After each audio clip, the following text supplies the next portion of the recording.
कहानी वही, क्लाइमेक्स नया। मैं हमेशा ऐसी कहानी लेकर आता हूं जिसे आपने किसी और से सुना तो जरूर होगा, लेकिन आप भी जानते हैं कि मेरी हर कहानी का क्लाइमेक्स आपने जो कहानी सुनी थी उसके क्लाइमेक्स से थोड़ा डिफरेंट होता है। तो चलिए एक बार फिर से आपको ऐसी कहानी सुनाता हूं जिसे आपने किसी और से सुना तो जरूर होगा, लेकिन इस बार फिर से एक नए क्लाइमेक्स के साथ। एक छोटे से गांव में एक किसान रहा करता था। वो पूर्णिमा के दिन अपनी फसल की कटाई के बाद सबसे पहला भोग, जिसे हम अन्नकूट कहते हैं, भगवान श्री विष्णु को लगाया करता था, जिससे भगवान विष्णु उससे बहुत प्रसन्न थे। किसान सबसे कहा करता था, मेरे जीवन में जो कुछ होता है कुछ भी कोइंसिडेंस नहीं है, भगवान विष्णु जैसा चाहते हैं बस वैसा ही मेरे जीवन में होता चला जाता है। उसकी ऐसी दृढ़ भावना को देखकर भगवान विष्णु ने स्वयं किसान के घर की चौखट को चूमकर उसके घर की दहलीज को अपना विशेष इदम दे दिया था। जिस घर की दहलीज को भगवान विष्णु ने चुमा हो, उस घर के दरवाजे पर आए दिन कोई न कोई देवी शक्ति आने लगी। अब आए दिन उस किसान के घर के सामने से जब भी कोई देवी शक्ति निकलती तो रुककर उस किसान को देखे बिना वहां से नहीं जाती। किसान भी जैसे उन शक्तियों को देखता, वो पूरे सम्मान के साथ जमीन को छूकर उन शक्तियों को प्रणाम करता और खुश हो जाता।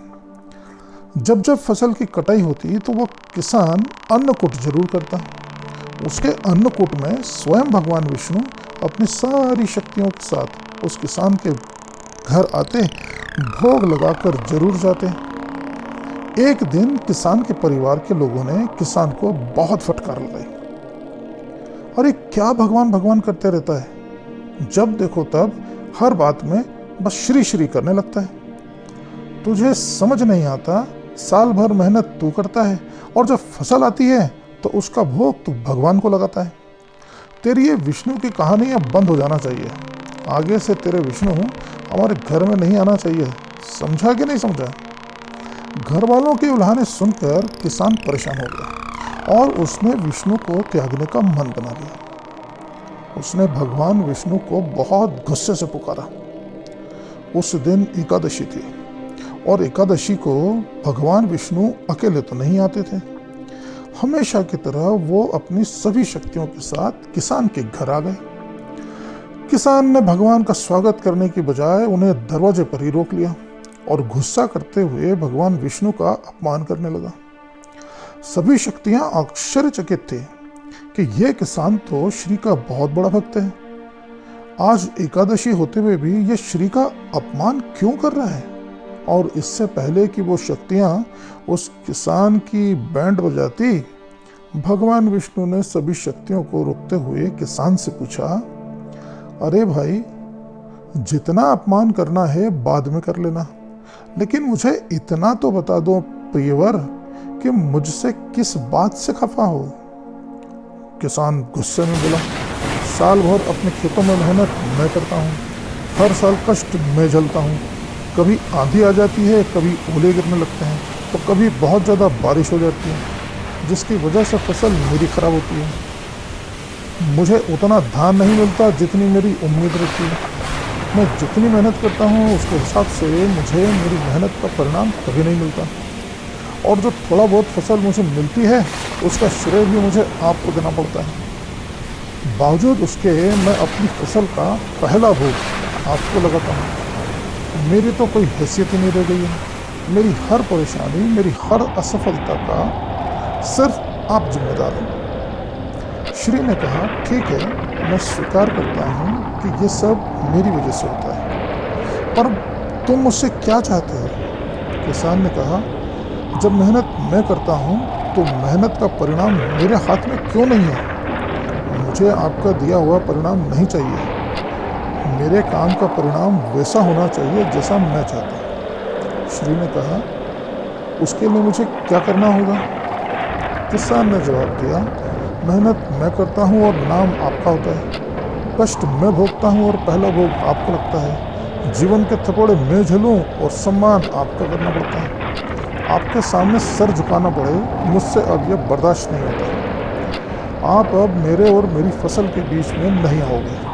अब फसल उगाने के लिए मुझे जो करना पड़ेगा मैं खुद करूँगा, मुझे आपकी कोई मदद नहीं चाहिए। बस अगर आप कुछ करना चाहते हो तो बस इतना कर दो कि जब मैं चाहूँ तब बारिश हो, जब मैं चाहूँ सिर्फ तब हवा चले, जब मैं चाहूँ सिर्फ तब धूप आनी चाहिए। और अब आज के बाद मेरे घर या मेरे खेत की तरफ आंधी और ओले कोई नहीं गिराएगा। आप अपनी सभी शक्तियों को भी समझा दो कि मेरे और मेरी फसल के बीच कोई नहीं आएगा। भगवान विष्णु ने जैसे ही इदमस्तु कहा, किसान ने भगवान विष्णु को अपने घर से ये कहकर भगा दिया, जाइए, अब मुझे आपकी जरूरत नहीं है और अब आप मेरे घर कभी मत आना। भगवान अपनी शक्तियों को लेकर वहां से चले गए। अब भगवान ने किसान और उसकी फसल के बीच आना बंद कर दिया। उसके बाद जैसा किसान चाहता था भगवान वैसा ही करने लगे। अगले साल किसान ने मौसम के हिसाब से नहीं, अपनी सुविधा के हिसाब से बीज बोए। अपनी सुविधा के अनुसार उसने बारिश करवाई। धूप, हवा, पानी सब किसान की मर्जी से हो रहा था। अब ईश्वर अपनी मर्जी से कुछ भी नहीं कर रहे थे। पहले किसान का अधिकतर समय श्री के साथ बीतता था। अब किसान अपने परिवार, रिश्तेदार और मित्रों के साथ मस्ती से जीवन जी रहा था और खुश था कि अब उस पर पहले जैसा कोई बंधन नहीं है। इस बीच जब भी भगवान को किसान की याद आती तो किसान के घर के सामने आकर खड़े हो जाते। पहले जो किसान भगवान के आने पर अपने घर पर उनका सत्कार करता था, अब तो वो भगवान को देखने बाहर भी नहीं आता था। एक बार भगवान ने स्वप्न में आकर किसान से कहा, कल मैं तेरे घर आऊंगा, मुझसे मिल जरूर लेना। किसान ने गुस्से से कहा, नहीं, आने की कोई जरूरत नहीं है, वैसे भी मैं कल घर पर नहीं हूं, तो आप अगर नहीं आए तो ही ज्यादा बेहतर होगा। भगवान ने फिर कहा, कल जरूर मिल लेना, क्योंकि पता नहीं फिर इसके बाद हम कभी मिले या ना मिले।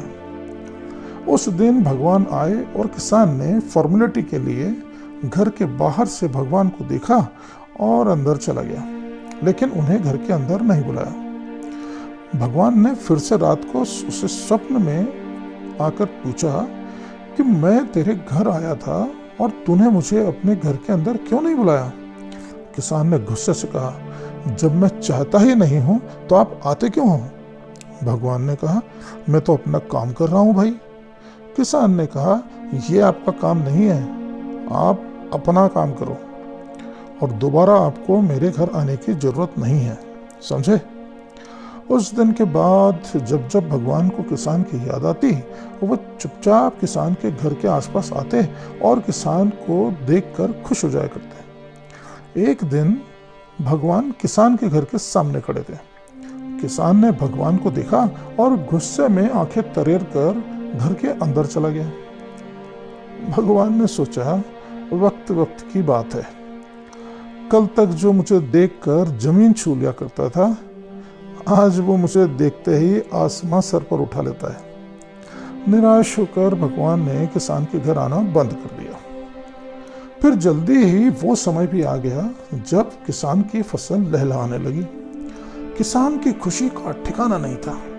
इस बार उसे जबरदस्त सफलता मिलने वाली थी। इस बार जैसी फसल उसने पहले कभी नहीं देखी थी। जब फसल काटने का वक्त आया, किसान ने सोचा, आज तक मैंने विष्णु के चक्कर में पता नहीं कितने साल बर्बाद कर दिए। मुझे क्या मिला विष्णु के पास न करके। इस बार विष्णु नहीं है, फिर भी मेरी फसल देखो कैसी लहलहा रही है। इस फसल को तो मैं विष्णु के सामने ही काटूंगा। अब पूर्णिमा का दिन आ गया। किसान ने सोचा, हर साल मैं पूर्णिमा को ही अन्नकूट करता हूँ, आज भी पूर्णिमा है, आज बुलाता हूँ विष्णु को। उसने भगवान विष्णु को आवाज लगाने के लिए अपना मुंह खोला ही था और भगवान विष्णु अपनी सारी शक्तियों के साथ उसके सामने आ गए। अरे वो तो अधीर बैठे थे। किसान ने भगवान और उनकी शक्तियों को अपने घर के अंदर नहीं बुलाया और दरवाजे पर ही रोककर पहले भगवान को खूब खरी खोटी सुनाई। आपके चक्कर में मैंने बरसों बर्बाद कर दिए। आपकी बजाय मैंने कहीं और दिमाग लगाया होता ना, तो आज मैं शायद कहीं और होता। मुझे आपके साथ बिताए वक्त का जिंदगी भर अफसोस रहेगा। भगवान ने कहा, ठीक है मेरे भाई, कोई बात नहीं, मैं क्षमा चाहता हूं अगर मेरी वजह से तुम्हारा वक्त बर्बाद हुआ। पर ये तो बताओ, आज मुझे क्यों याद किया? किसान ने कहा, चलो मेरे साथ मेरे खेत में और देखो मेरी मेहनत का फल इस बार कितना अच्छा निकला है। आपके चक्कर में तो हर साल में सिर्फ रोता रहता था। भगवान चुपचाप उसके साथ खेत में चल दिए। किसान ने भगवान को बिना धोख लगाए, पहले तो हमेशा धोख लगाया करता था, लेकिन इस बार बिना धोख लगाए अपनी फसल को काटना शुरू कर दिया। लेकिन जैसे जैसे वो फसल काटते जा रहा था, उसका दिमाग घूमने लगा। फसल तो बहुत अच्छी हुई थी, लेकिन उसमें एक भी दाना नहीं था। उसने फिर से गुस्सा करके चिल्लाना शुरू कर दिया, आपने दिखा दी ना अपनी वाली हरकत करने से बाज नहीं आए ना आप, मेरी सारी मेहनत बिगाड़ दी। इस बार भगवान विष्णु के साथ तुलसी भी आई थी। तुलसी ने बीच में आकर किसान से कहा, सबसे पहले शांत हो जाओ और ध्यान से सुनो। मेहनत तुमने की है तो परिणाम भी तुम्हारा ही होना चाहिए, इसमें श्री क्या कर सकते हैं? किसान ने गुस्से में कहा, ये क्यों नहीं कर सकते? इन्होंने ही सब किया। तुलसी ने पूछा, ये कैसे कर सकते हैं? फसल तो तुमने पैदा की है ना? किसान ने कहा, यही कर सकते हैं, मेरी हर बर्बादी का कारण सिर्फ यही है, ये भगवान है, इन्होंने ही मेरी बर्बादी की। तुलसी बोली, जब तुम मानते हो कि ये भगवान है, तो क्या तुम कभी इनके साथ भगवान जैसा व्यवहार करते हो? तुमने हर एकादशी पूर्णिमा पर श्री का अपमान किया है। तुमने कभी ध्यान नहीं रखा कि कब एकादशी है, कब पूर्णिमा। एकादशी और पूर्णिमा को सारा संसार श्री के लिए हवन यज्ञ करता है। श्री को प्रसन्न करके उन्हें अपने घर, अपने जीवन में आमंत्रित करता है, और तुम अपना गुस्सा निकालना शुरू कर देते हो। आज भी पूर्णिमा है और देखो तुम क्या कर रहे हो। किसान ने गुस्से में और भड़कते हुए कहा, आज भी भगवान भगवान करके मेरा दिमाग खराब मत करो। किसी को मेरी मेहनत खराब करने का कोई गम नहीं है। मैं जब भी कोई कंप्लेंट करता हूँ, झट से भगवान को बीच में लाकर मेरा मुंह बंद करने की कोशिश करते हो। मैं इस बार आप में से किसी की कोई सुनने वाला नहीं हूँ।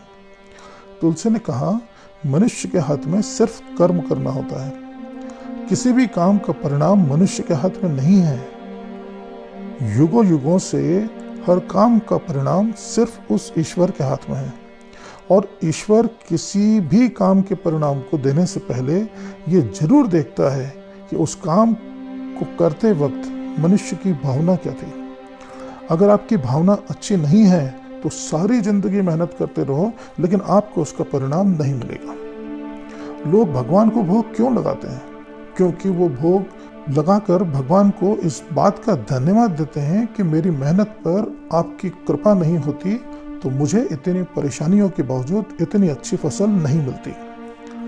तुलसी ने कहा, हर साल तुम और तुम्हारा परिवार ये सोचकर गुस्सा करते थे कि भगवान ने अगर आंधी तूफान नहीं लाया होता तो तुम्हें जितनी फसल मिली उससे बहुत ज़्यादा फसल मिलती।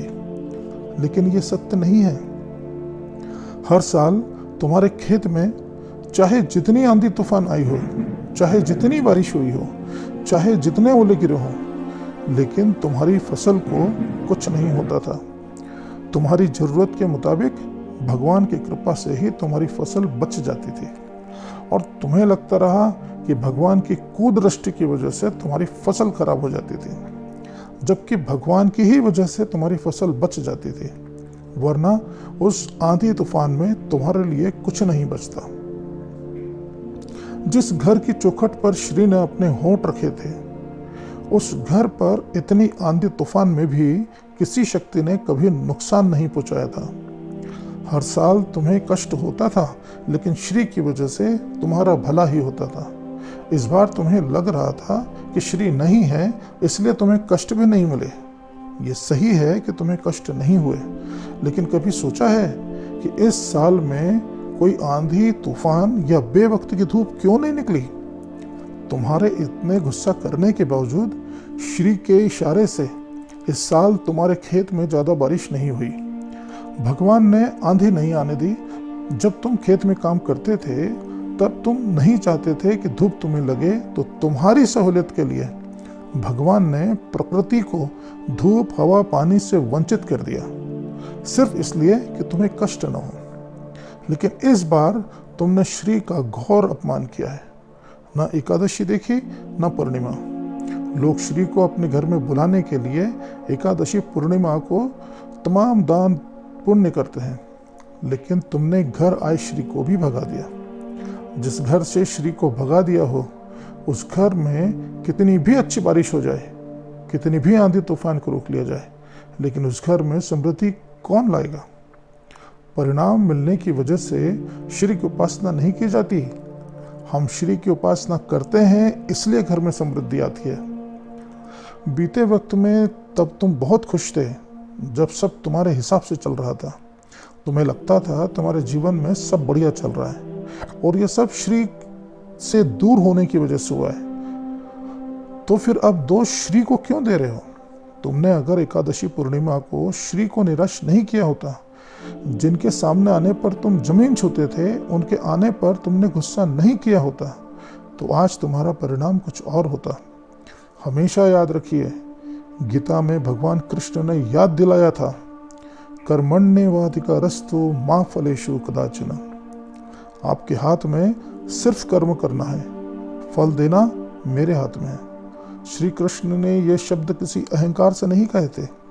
ये सब उन्होंने सिर्फ इसलिए कहा था कि तुम मेहनत करते रहना, परिणाम की चिंता मत करना। परिणाम तो मेरे हाथ में है। अगर तुम्हारी भावना अच्छी हुई तो मैं तुम्हें जीवन में कभी निराश नहीं करूंगा। तुम सिर्फ ये सोचकर भगवान से ईर्ष्या करते रहे कि मेहनत तुम करते हो, लेकिन परिणाम तुम्हारे नहीं, उस ईश्वर के हाथ में होता है। लेकिन तुमने ये कभी नहीं सोचा कि तुम्हारा परिणाम ईश्वर ने अपने हाथ में क्यों रखा है। ईश्वर स्वयं तो धरती पर आकर अन्न पैदा नहीं कर सकते। ईश्वर अपनी विशेष शक्तियों को लेकर किसान के रूप में अपने दूत को इस धरती पर भेजते हैं, जो धरती पर उस ईश्वर का ही काम करते हैं। ईश्वर अगर सुप्रीम सोल है तो तुम उनकी वर्किंग सोल हो। सत्य तो यह है कि ईश्वर अपने सारे अधिकार और सारी शक्तियां तुम्हें दे देता है, बस वो उन शक्तियों का कंट्रोल अपने हाथ में रखता है। तुम खेतों में जो उपज पैदा करते हो वो तुम स्वयं के लिए नहीं करते। पृथ्वी पर जितने भी जीव उस ईश्वर ने पैदा किए हैं, तुम उन सब का पेट भरने के लिए अपने खेतों में उपज को पैदा करते हो, और उसी वजह से इस धरती पर तुम्हें अन्नदाता कहा जाता है। जब तक किसान को यह एहसास रहेगा कि उसकी इंडिविजुअल कोई आइडेंटिटी नहीं है, वो उस ईश्वर का ही अंग है, और जो काम वो कर रहा है वो अपने लिए नहीं, ईश्वर के बिहाफ पर जन कल्याण के लिए कर रहा है, तब तक उस किसान को अपनी मेहनत के परिणाम के लिए चिंता करने की जरूरत नहीं है। दरअसल देखा जाए तो सारे काम को वो ईश्वर ही करता है, पर हमें लगता है कि सारे काम हम कर रहे हैं। जैसे तुम ईश्वर का काम कर रहे हो, वैसे ही प्रकृति भी अपना काम कर रही है। गर्मी, बारिश, आंधी, तूफान, ये सब उस प्रकृति के काम का ही हिस्सा है। अगर तुम और प्रकृति दोनों उस ईश्वर का ही काम कर रहे हो, तो तुम्हें उस प्रकृति को भी उसके ईश्वर का काम करने देने में सहयोग करना चाहिए ना। प्रकृति अगर तुम्हारे काम में धूप, हवा, बारिश देकर तुम्हें तुम्हारे काम में सहयोग करती है, तो क्या तुम थोड़ा सा सहयोग उस प्रकृति को नहीं कर सकते? वो भी तुम्हारी तरह उस ईश्वर का ही काम कर रही है। तुम उस प्रकृति के साथ खुद को एडजस्ट करने में असफल रहे, इसलिए तुम्हें परेशानी ज़्यादा होती रही। वैसे तुमने जो एटीट्यूड दिखाया वो तुम्हें जीवनदाता बनाने के लिए काफ़ी है, लेकिन दुर्भाग्य से तुमने अपना एटीट्यूड जगतदाता को ही दिखा दिया। तुम और श्री दो अलग नहीं हैं, तुम दोनों एक ही हो। फ़र्क सिर्फ इतना है, वो कल्पना करते हैं और तुम उसे साकार करने के लिए दिन रात मेहनत करते हो। इसलिए अपने ही अक्स से इस तरह का व्यवहार ठीक नहीं। तुम्हें तुम्हारे काम का परिणाम देते वक्त ईश्वर अभिमान नहीं करते, तो अन्नकूट के दौरान उस ईश्वर को ग्रेटिट्यूड देने में क्यों खुद को अपमानित महसूस करते हो? तुमने सिर्फ इस बात पर ध्यान दिया कि श्री की वजह से तुम्हारा क्या काम नहीं हुआ, पर तुमने ये कभी नहीं सोचा कि श्री थे इसलिए तुम्हारे साथ क्या क्या गलत नहीं हुआ। आज अगर तुम और तुम्हारा घर परिवार सुकून से है तो श्री की वजह से। भविष्य के लिए भी सोच लो, अगर फसल में दाने चाहिए तो बिना सोचे समझे या तो ईश निंदा छोड़ दो या फिर भगवान विष्णु को छोड़ दो। खुद भी मुक्त हो जाओ और विष्णु को भी मुक्त कर दो और अपनी फसल के दाने खुद ही पैदा करने का बल पैदा कर लो।